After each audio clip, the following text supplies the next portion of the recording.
I just welcome everybody. Thank you so much for coming. And I'd like to just say that the evening Shiur is dedicated to two individuals. Firstly, it's in honor of Rayful G's father, whose yahrzeit it is, and we're going to just mention his name.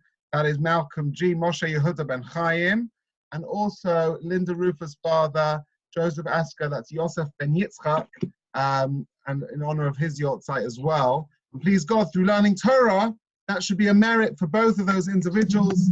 We know that Chazal teach us the best way to honor somebody posthumously is through good deeds and through Torah study. So hopefully tonight, by all of us coming together to share in some words of Torah and inspiration, we will merit for that, to elevate their souls. So that's by way of introduction.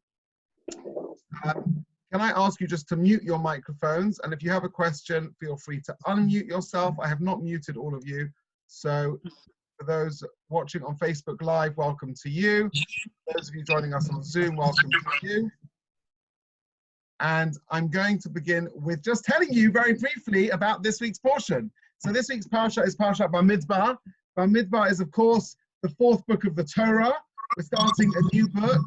And it's a little bit poignant and bittersweet that, of course, we are not going to be in synagogues opening the new Sefer Bamidbar, but at least we're going to learn about it. So Bamidbar means the wilderness. It's also known as the Book of Numbers. And the reason why it's called the Book of Numbers is, of course, because there's a census involved. You count the children of Israel. The children of Israel are in the wilderness, and Moses counts all the children of Israel in the wilderness in this week's portion, interestingly, except for the tribe of Levi, which are counted slightly separately from the age of 1 month old. Everybody else the men are counted between the ages of 20 and 60. And the Torah describes, we're going to talk a little bit about this concept of counting, and then we go and talk about the way in which the Jewish people traveled in the wilderness with the various flags that they had. Each one of the 12 tribes had a different flag, and we're going to talk a little bit about that. Can everyone see me and hear me? Yeah, just give me a wave if you can hear me. Fantastic. Okay, and please, let's make this interactive, participatory. Join in, ask questions, heckle, that's absolutely welcome and fine. So to begin with, some of you may be familiar with the custom in Jewish tradition not to count Jews, right? If you ask a very ultra-Orthodox person, how many children do they have? They may be a little bit vague. They have a few, they have several. They may not tell you specifics. You may go into a synagogue and they're looking to see if they've got a minyan, and you won't actually go around and count a group of Jews. And the source for that custom is actually partly based in this week's portion, but when the Jewish people were in the wilderness, right, we see that there is a census that takes place, and there are various times in the Torah when the children of Israel are counted.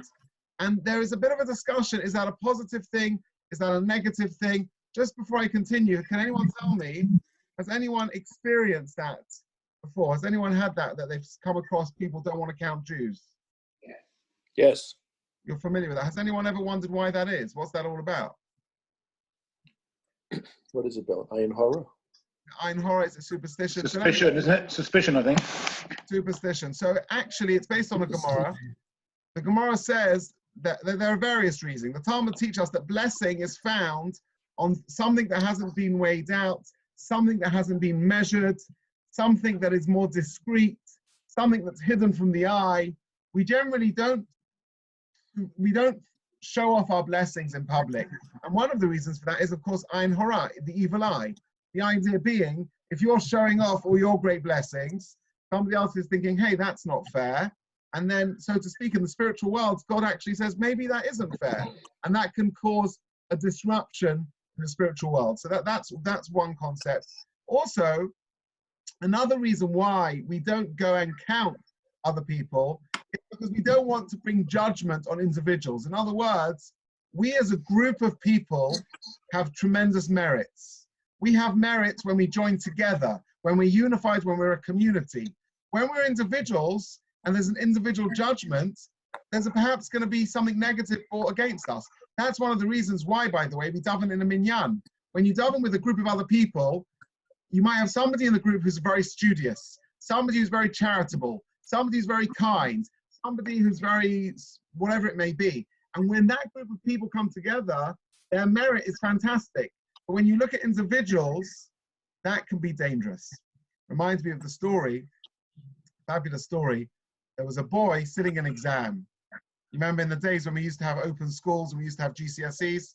There was a boy sitting an exam and he was writing and writing and writing. And the examiner said, okay, 5 minutes left. And he keeps on scribbling. The examiner says, okay, everyone, pens down. And this one boy with true Jewish chutzpah keeps on writing and writing and writing. And the examiner's walking around the room, dismissing everyone. And he tells this boy, I told you to stop. The boy keeps on writing and writing, and the examiner's shaking his head. Right at the end, the boy walks up to the desk half an hour later, and the examiner says, what do you think you're doing? I'm not accepting that. We're not marking your paper. I told you to stop writing. And the boy turns to him, he says, do you know who I am? The examiner says, no, I couldn't care less. He says, do you know who my father is? He says, no, I don't know who you are. I don't know who your father is. He picks up the pile of exams. He shoves his paper right in the middle, and he runs out the room before anyone else can notice. This is the idea, and he gets away with it. This is the idea of being part of a community. When you're part of something greater, when you are part of a bigger group of people, there's a certain protection that the Almighty gives over you, and there's a certain removal of judgment. So that's the first point I wanted to make about counting. And this is also based on Maimonides, it's based on a Gemara and Yoma, it's based on also some of the stories in Samuel, the dangers of counting people. But the question is, what is the significance of counting in our portion? If you turn to the beginning of this week's Sedra in Bamidbar, we see that the Almighty commands us to be counted again, and it's the third time in 1 year. We've been counted already 2 other times. As soon as we left Egypt, we were counted. We were counted straight after the sin of the golden calf. This is the third time the children of Israel are being counted. What is going on?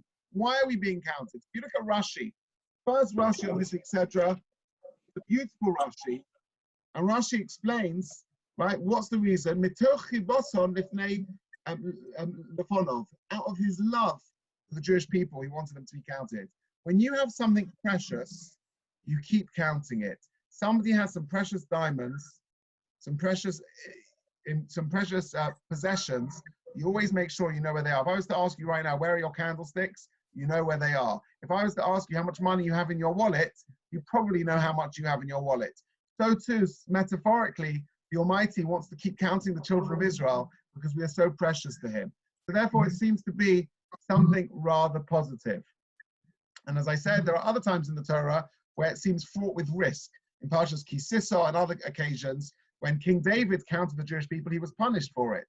So the question is, there's counting and there's counting. What's the difference? Why is sometimes counting considered so positive and so fantastic, and other times it's considered frowned upon?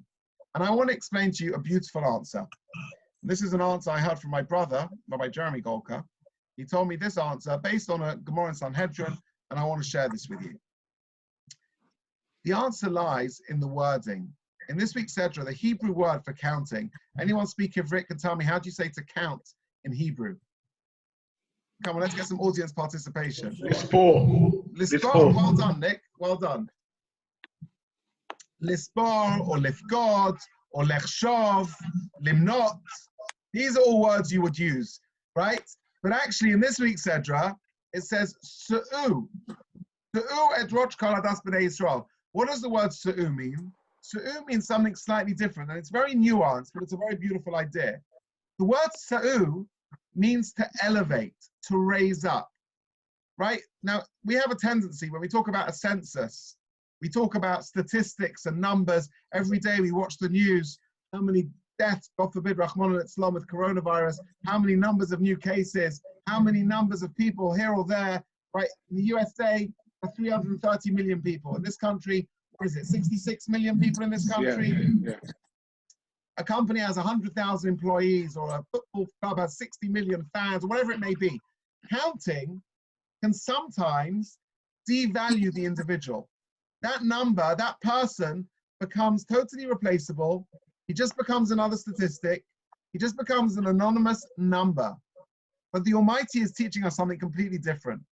The Almighty is teaching us in this week's Sedra the importance and dignity of every single individual. We don't go ahead counting one person, a group of people, hundreds of thousands, or this amount or that amount. We actually, in Judaism, we look at the value of every individual, and that is based on a Mishnah. There's a Mishnah in Sanhedrin that I want to teach you. There's a beautiful Mishnah that says, whoever ends the life of one Jewish person, the Torah considers it's as if he's destroyed an entire world. You end one life, you murder someone, it's as if you've murdered the entire world because of the potential of that human being. Similarly, whoever saves one life, it's as if he's saved the entire world. In other words, Judaism recognizes that the inherent value in every human being, in every human life. And we should therefore see ourselves as crucially important.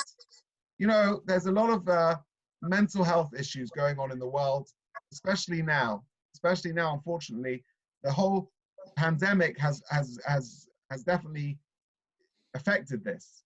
But one of the basic things we need to remember is self-esteem, the value that we have in this world, the potential value we have of what we can do, of the way we can affect other people, of how our next action can have total, huge impact in the fate of mankind.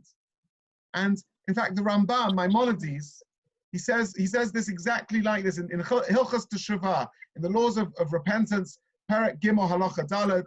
He says, the Fikach Sorech Kol Adam, therefore every single human being, Sheyira Atzmo, should see himself, Kol Hashana, all the year, not just during the high holy days, Ilu Chetzev Zakai v'Chetzev Chayev, that he's 50-50, he's walking a tightrope. He's done some good, he's done some bad, and his very next action is crucial.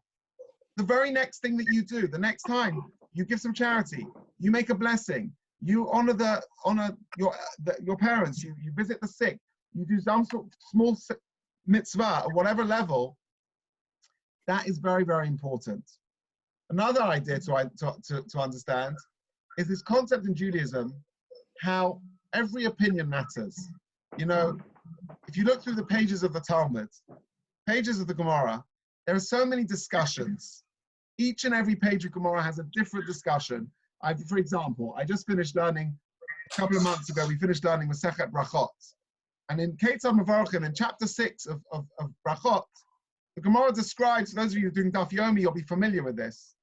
The Gemara describes this idea of various opinions on blessings. And Rabbi Gamliel, he's of the opinion that the fruits of Israel, you should bench on them. You should make the Birchat Hamazon, grace after meals blessing. And the question is why?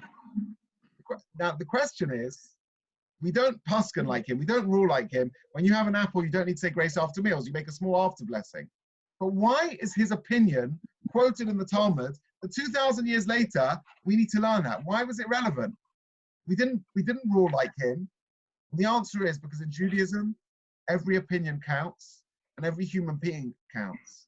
So there's a Gemara in Brachos that tells us when you see a multitude of 600,000 people, you make a special blessing, right? So I don't know when we'll next get to see 60 people together, let alone 600,000 people. But in a situation where you see 600,000 people, there's a special blessing that you make. And the blessing, Rashi says on this blessing, on this Gemara, it's a fascinating thing. The blessing is, you make it, Hayodea Masha Leiv Kol Elu. The blessing you're making is not that you've seen 600,000 people, but it's that the Almighty knows the heart of each and every one of those people. In other words, each and every individual counts. The Almighty knows every single human being in this world, what they're thinking, what their plans are, what their problems are, what their calculations are. The Almighty has such an incredible understanding of humankind. That is what we're blessing. In other words, we are great in our own right, and we have tremendous potential of what we can do and how we can influence other people. Are there any questions on anything I've said so far? Okay, so now's the time for some fun. everyone likes to see a movie, right? So I've got to share with you a story that illustrates the point that I just said. This is a video clip that was put out by a very good friend of mine, Rabbi Gold, who's an inspirational rabbi living in the United States. And he shared this video, which I think personifies this point. And the point being the idea of influence and the idea of not underestimating each and every human being. Let me share this video with you. Give me a second, please. Hold on, I've got to just work out the tech to make sure I do this right.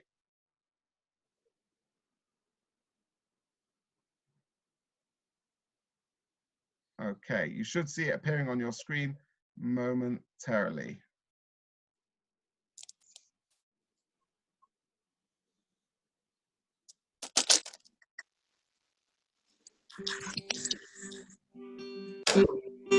A few years ago, Chanemalka Geldzahler was driving down the Garden State Parkway. She was coming from Lakewood, New Jersey, heading to New York, and she realized that her gas tank is close to empty. I stopped for gas on the Garden State Parkway at exit 127. She pulls up to a pump, and she notices that the attendant, whose name was Vinny, was only around 3.5 feet tall. Vinny comes over, puts the pump in her gas tank, and he proceeds to go wash the windshield. And as he was washing one of the windows, he stopped short. And I'm wondering, what's this guy looking into my car for? And he pointed to the picture that I had in my car because I was moving that day. I knocked on the window, I'm like, what's this about? And she goes, it's about my father, Rabbi Geldzahler. I'm like, he's your father? He said, I've been looking for him for 2 years. He said that he knew him. All the time, you come here and talk to me. He's like, get out of here. I'm like, yeah. Chanemalka says, my father, unfortunately, was involved in a bus accident, and he passed away recently. Then he started crying. He said that day by day, week by week, people come in the rain, sleet, snow, they drive through, they ask for gas, and they just drive away. Some of them look at me weirdly because he clearly has a different look. But your father came out of his car the moment he saw me. He looked at me straight in the eye, and he said, you are my inspiration. You have every reason to play the role of victim and stay in bed in the morning and not come to work like a regular person. Yet, you choose to act as if you don't have a handicap, and you come to work like everybody else. You get out of the car every day, be nice to me, and talk to me all the time. Follow me around, keep me company. You call me like a giant man. And I was like, thank you, thank you. Most people think that in order to impact or change someone's life, you have to give this dramatic, powerful speech, or you have to go take courses on developing people skills. But the truth is, most of the time, it's the sincerity and the simplicity of the encounter that leaves a lasting impression. My father told Vinny that he was on the way to his yeshiva, Or Yisrael, where he's a Rosh Yeshiva of 200 boys, and he was going to go in with a lesson for the day, that he met this fantastic guy who overcame his given challenges. And I'm going to tell them that if you can do it, they can do it too. Vinny turns to Chanemalka and he says, that day, your father was the first person to ever make me feel tall. After my father was nifter, we heard so many stories of all the things that he's done for his talmidim, for his friends, for the neighbors, community, family, and it was inspiring, but it was within the boundaries of the Jewish community. When I heard the story from Vinny, it opened a whole new world. It was a lesson for me that he took every opportunity to make a difference in every person's life, regardless of anything. Her father was the first person that ever made me feel tall.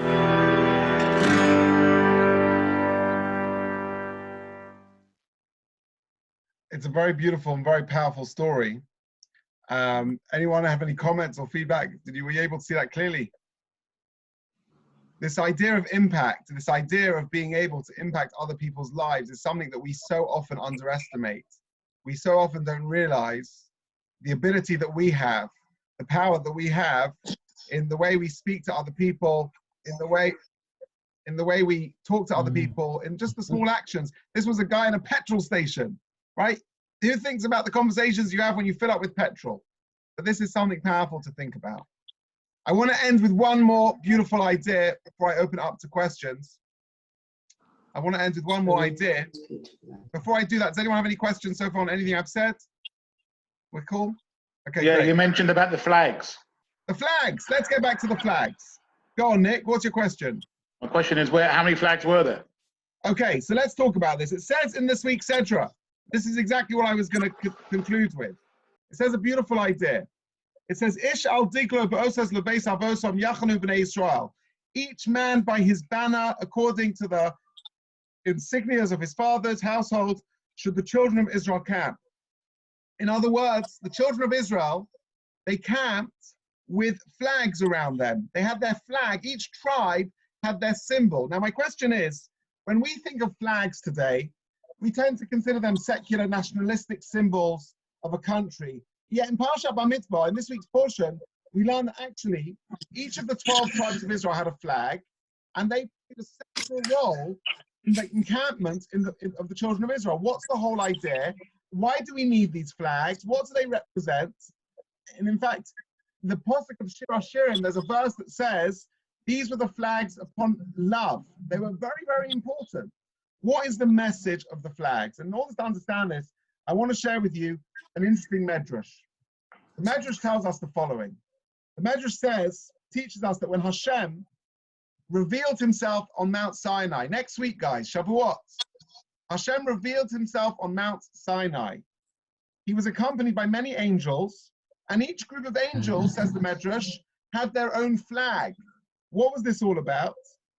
Hashem, the Jewish people then saw these group of angels with flags. They said, we also want to have flags. And Hashem said, don't worry, I'll give you flags as well. Now, you read this medrash, it just doesn't make sense. What is going on? What are they arguing about flags? They want flags. They want, what is it all about? So there's a very beautiful sefer called the Nesivos Shalom. And the Nesivos Shalom explains that flags represent something much deeper. They represent the mission of the group who operate underneath this flag. So for example, in the US Army, right, not only do you have different branches of the army, each branch of the army, right, Mr. Burak, you can confirm this for me, each branch of the army has their own flag, right? That's correct. You've got the United States, the Navy SEALs, they have their own flag. Yesterday, right, Howard, we went to Buckingham Palace, right? Outside Buckingham Palace, there's a beautiful flag which signifies the Queen is home. So we were confused because the flag was up, but we all know that the Queen is in Windsor taking some leave during this coronavirus pandemic. So why? I asked them, is this flag up? So the guy that, there's loads of different flags. This is just the British flag. The Queen has her own flag when she is in residence, right? So what's the idea? Just to stop Yoni there, he was describing this rabbi earlier that's very friendly, impacts everyone's life. I go for a cycle every day. Yoni came with me yesterday. He spoke to 5 people along the way. Random people, someone who had payas, someone who had kippah, the police officer he dragged over from the other side of the Buckingham Palace to come over and explain to him why the flag was up there. This is a man who goes and tries to impact people's lives. Oh, Howard, you're very kind. That's only because I couldn't keep up with you. I needed to catch my breath. That's the only reason why. But what's the idea of a flag? The idea of a flag is much more beautiful, much deeper. The Nesivos Shalom tells us a flag represents the mission of a person. And the reason why the children of Israel had a flag is because each and every tribe had a different mission of what they needed to accomplish in this world. And therefore, in order to excel in this mission, we're saying to the Almighty, give us a flag, give us our mission, let us understand what our purpose is for, what are we trying to do in this world, what is it all about? I want to end with one beautiful story, one incredible idea, powerful idea from Rabbi Frand.